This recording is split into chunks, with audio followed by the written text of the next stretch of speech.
Imagine walking down the international aisle of a grocery store in the US and seeing a bright yellow bag of Brazilian popcorn or snacks with the name Yoki on it.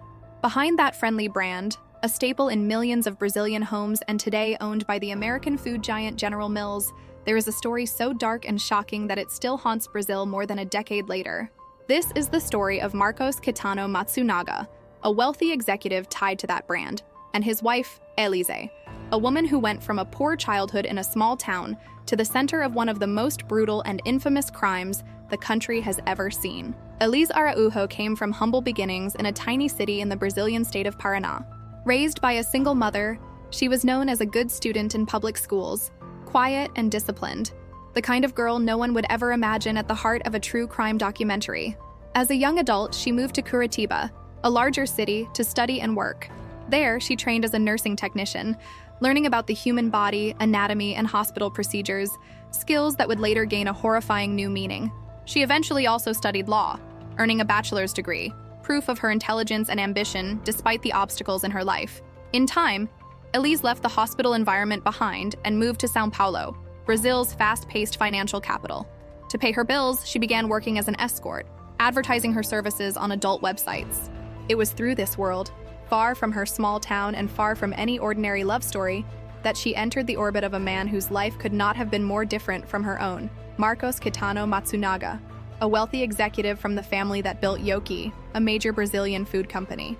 Marcos had grown up in privilege, attending top private schools, studying business at a prestigious institution, and eventually stepping into a leadership role in the family company. On paper, he had everything: status, money, a marriage, and a secure position in one of Brazil's most successful food brands. Elize was the opposite, a young woman trying to reinvent herself, juggling survival, studies, and the emotional cost of the life she was leading. When their paths crossed around 2004, he was still married, and she was selling intimacy by the hour. Their first encounters were transactional. He paid, she provided a service. But as the meetings continued, something changed. According to her own later accounts, what started as occasional appointments soon became a regular pattern, first weekly, then almost daily. The wealthy married businessman and the escort from the countryside slipped into a secret rhythm of hotel rooms and private meetings, a double life that Marcos managed to keep hidden from his wife for years. Eventually, he offered her more than just cash in envelopes. He bought her an apartment, a car, and gave her a monthly allowance. In return, she was to be exclusive to him, leaving behind other clients and building her life around his visits. For a long time, she lived in this limbo, no longer just a stranger he paid, but not yet the official partner he introduced to the world. She was his secret, set up and maintained at a distance, always waiting for the next call.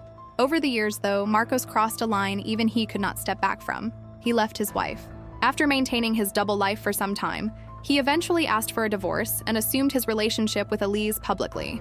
In 2009, they got married in a lavish ceremony, with all the tradition and luxury money could buy. They moved into a huge penthouse apartment in a wealthy neighborhood of São Paulo, the kind of place so large that someone could fire a gun in one room and no one would hear it in another. They traveled, drank fine wine, and lived as a power couple. Their union produced a daughter, his only child and sole heir. On the surface, it looked like a perfect rags-to-riches story.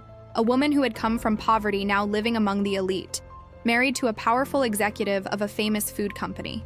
But inside the apartment, things were far from perfect. According to what emerged later, Marcos often threw her past in her face during arguments, reminding her that she had been a sex worker, using her history as a weapon to humiliate her.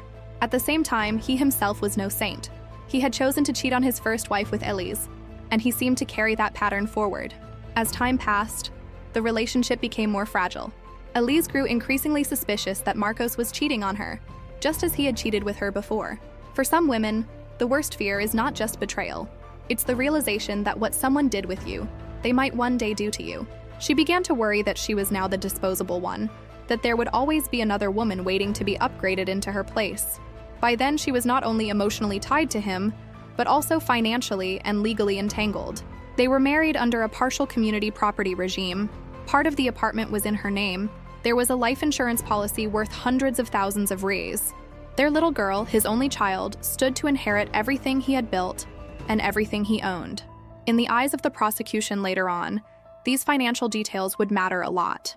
When her suspicions about his infidelity became unbearable, Elize made a cold, calculated decision. She hired a private investigator. Around May 2012, she traveled with her young daughter and a nanny to visit her mother in Paraná. While she played the role of devoted daughter and mother, in the background, the detective she had hired was following Marcos in São Paulo, photographing and filming his movements. The investigator did not take long to find what she feared. He caught Marcos meeting another woman, reportedly another escort, at an upscale restaurant in São Paulo, and then spending the night with her at a hotel. He documented everything in photos and videos. From the interior of Paraná, Elize received the call that changed everything. Confirmation that her husband was having an affair, complete with visual proof. She even asked if the woman was pretty. The answer to that question would never undo what she had already learned.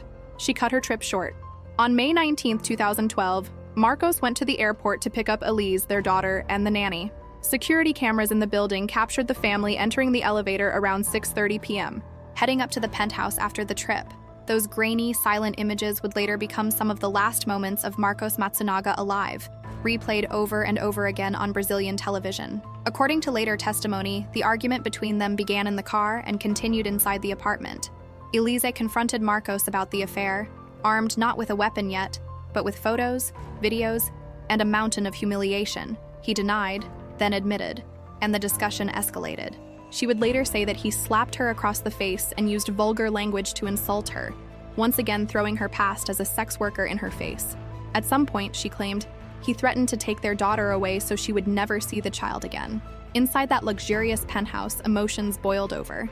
Marcos was an enthusiast of firearms, legally registered as a collector, shooter, and hunter. The couple even posed in photos together, smiling with rifles beside animals they had shot on hunting trips. He kept a collection of guns in the apartment, and he had given Elize her own handgun. In that environment, words were not the only dangerous thing in the room. Surrounded by weapons in a heated, emotionally charged situation, the line between threat and tragedy was razor thin. Elize would later claim that, fearing what he might do, she ran to another room, grabbed her gun, and returned with the intention of scaring him. But according to ballistic reports, the shot that killed Marcos was fired at close range, into the left side of his head, with the muzzle pressed against his skin, a contact shot that suggested he was likely caught by surprise, not facing her in a chaotic struggle the way she described. In any case, one thing is undisputed. A single bullet to the head ended his life as the CEO and heir of a giant food company and turned her into a confessed killer. Or at least everyone assumed she killed him instantly. What would emerge later from forensic reports would make this story even more horrifying. But in that first moment, after the shot, Elize was left alone in the apartment with a dead or dying husband, a baby, a nanny, and a life that had just been shattered beyond repair. She dragged Marcos's body into a guest room, hiding it away while the rest of the penthouse remained quiet and deceptively normal. Hours passed. The building was so large and insulated that the nanny heard nothing. No gunshot, no dragging, no chaos. The daughter stayed with the caregiver, unaware that her father's body was lying in another room behind a closed door. Elize had time to think, time to panic, and time to make a decision that would turn a crime of passion into something much darker. Not long before, she had bought an electric saw, allegedly telling others that she needed it to open wooden wine crates. That explanation fit well enough with their lifestyle. Both she and Marcos were known to enjoy fine wines. But now, alone with his body, the tool took on a different and gruesome purpose. Drawing on her earlier training in nursing, she knew how the human body was structured, where major joints were, how to make cuts efficiently. She waited for the blood to coagulate, then began the process of dismemberment. According to what was later reconstructed, she divided his body into 6 parts: head, torso, arms, and legs. The crime scene was methodical and clinical in some places, rough and nervous in others. A forensic pathologist would later say that the cuts seemed to improve in precision over time, as if she became calmer and more practiced as she went along. But the most disturbing revelation came from the official autopsy. The medical examiner found blood in Marcos's lungs and concluded that he had died not only from the gunshot, but also from asphyxiation after inhaling his own blood, linked to the moment when his neck was cut. In other words, the shot to the head hadn't killed him instantly. He was still alive, at least biologically, when she began the dismemberment, breathing and drawing blood into his lungs as his neck was severed. Whether he was conscious or not is impossible to know, but the idea that his heart was still beating during part of the process horrified the public and became one of the most macabre details of the case. What happened next is almost surreal. In the middle of this gruesome task, the nanny called her, "The baby was hungry," and wanted her mother. Elize stopped what she was doing, washed herself, walked out of the room, and picked up her daughter. According to the nanny, she fed the child, cuddled her, soothed her, and put her to sleep with tenderness, as if nothing were wrong. Then, once the little girl was settled, Elize went back to the guest room and resumed cutting up her husband's body. Later, the nanny would ask again for help, needing a break to eat. Elize once more cleaned up, interacted normally, and then returned to finish dealing with the remains. This ability to switch between horrifying violence and everyday maternal care made the crime even more shocking to investigators, prosecutors, and the public. It wasn't just the brutality of the act, it was the cold compartmentalization that followed. When she finally finished, Elize placed the body parts into blue plastic trash bags, tying them with red tape, and then packed those bags into several suitcases. The next morning, around 11 a.m., security cameras in the building captured her leaving the elevator carrying multiple bags and suitcases. Marcos, who had been filmed the previous evening going down to get a pizza, would never appear on those cameras again. She left the building alone, driving off with the remains of her husband in the trunk. Her initial plan, it seems, was to drive toward the state of Paraná, possibly to dump the remains there. On the way, however, she was stopped by highway police. The car's registration was expired, and she was fined. The officers had no idea that the dismembered body of a millionaire executive was in the trunk, and they did not search the vehicle. It was a brief encounter that could have blown the case open on the spot, but didn't. After that, she gave up on traveling all the way south and turned back toward the outskirts of São Paulo.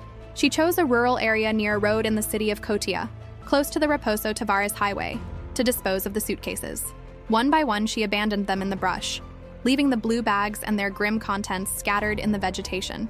Then she returned to São Paulo and tried to step back into the role of a worried wife whose husband had mysteriously disappeared. A few days later, a man walking his dog in that area saw the animal chewing on something that looked disturbingly like a human hand. He called the police. Soon after, authorities began to recover multiple body parts placed in plastic bags and luggage. The press quickly labeled it a macabre crime, long before anyone knew whose body it was. Back in São Paulo, Elize began telling Marcos's family that he had left home after an argument and might have gone off with another woman. She showed them the photos and videos from the private investigator, proving his infidelity, and suggested that he had walked out. Initially, some relatives tried to comfort her, but others, especially his brother, grew suspicious when Marcos failed to appear for important business commitments tied to the future of Yoki, which at that time was being sold to General Mills in a deal worth billions of reais. Marcos was not the kind of man who vanished from high-stakes negotiations without a word. Once the remains discovered in Cotia were identified as his, the focus of the investigation shifted rapidly. Police obtained footage from the security cameras in the couple's building. The images were damning. They showed the family arriving from the airport, Marcos going down to get a pizza, and then Elize leaving the next day with several suitcases and returning later without them. There was no record of Marcos ever leaving the building. If he had disappeared, it wasn't from the street. It was from inside that apartment. The case was handed to a homicide unit led by a seasoned detective named Mauro Diaz. Knowing there were many firearms inside the penthouse, he was cautious. He didn't want to risk a confrontation by storming the apartment. Instead, he had a staff member call Elize from the building's intercom and ask her to come downstairs. When she did, he confronted her directly, asking, "Did you kill your husband?" According to his later accounts, she took long seconds, almost minutes, before finally answering, "No." The hesitation told him everything he needed to know, but he still wanted hard evidence. He began to ask about the suitcases she had carried out of the building the day after Marcos disappeared. She said they were full of wine. He asked if she usually transported wine in suitcases. She said yes. He then asked to see the clothes she had been wearing that day. Upstairs in the closet, he found them washed and hung up. Finally, he asked about the boots she had been wearing, which were clearly visible in the elevator footage. Elize brought them to him. They were still stained with dried mud. Diaz then asked her for a trash bag to store the boots as evidence. She went to get one and came back holding a blue plastic bag with red ties, the same type of bag in which parts of Marcos's body had been found. For the detective, the circle was complete. There was mud on her boots that could be matched to the place where the body parts were discovered, and the same distinctive bags in both locations. At that point, Elize understood that the evidence against her was overwhelming. She was arrested under a temporary warrant and taken into custody. In the early days, she denied involvement, but after a few days of interrogation and recreation of the crime scene, she confessed. She admitted to firing the gun, to cutting up the body, to disposing of the remains. She blamed his repeated infidelities, emotional abuse, and threats regarding their daughter. She claimed that she had acted alone and that the crime had not been premeditated, despite the purchase of the saw and the methodical dismemberment afterward.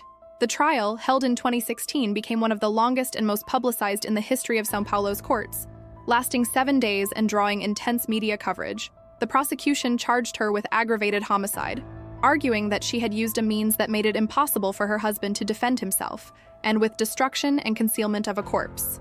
The jury eventually convicted her, and the judge sentenced her to 19 years, 11 months, and 1 day in prison. Their young daughter, just a baby at the time of the crime, could not stay with either parent.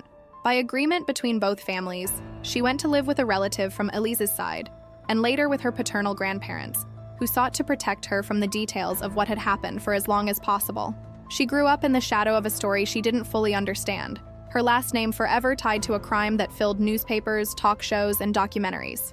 Elize began serving her sentence in a women's prison, eventually being transferred to the Tremembé Penitentiary, a facility known for housing some of the most notorious female offenders in Brazil, including other high-profile killers.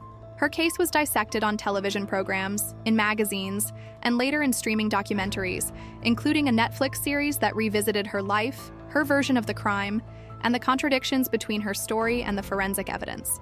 Over time, with good behavior, work in prison, and the Brazilian system's rules for sentence reduction, her punishment was gradually softened. After around 10 years behind bars, she was granted conditional freedom and moved into an open regime, allowed to live outside while still subject to judicial conditions.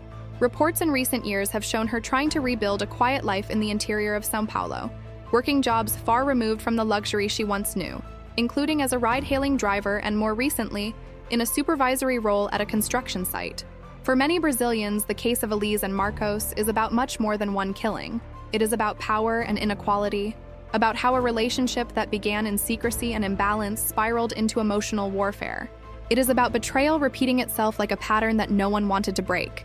It is about how money, status, and humiliation can twist people into versions of themselves they no longer recognize. For others, it raises uncomfortable questions that still don't have clear answers. Was this the desperate act of a woman who felt cornered and discarded, terrified of losing her daughter and her life as she knew it? Or was it a cold-blooded plan, driven by rage and the certainty that, in death, her husband would leave behind far more than he would in a divorce? The truth, as always, lies somewhere in the tension between what she says, what the evidence shows, and what each of us sees when we look at the story. What is undeniable is this. On a May night in 2012, in a penthouse in São Paulo, a marriage built on secrets and lies exploded into violence. A single gunshot, a series of calculated cuts, and a drive out to a roadside changed the fate of a powerful family and left a permanent stain on the name behind one of Brazil's most familiar food brands. The snacks on the shelf stayed the same, but the story behind them would never be.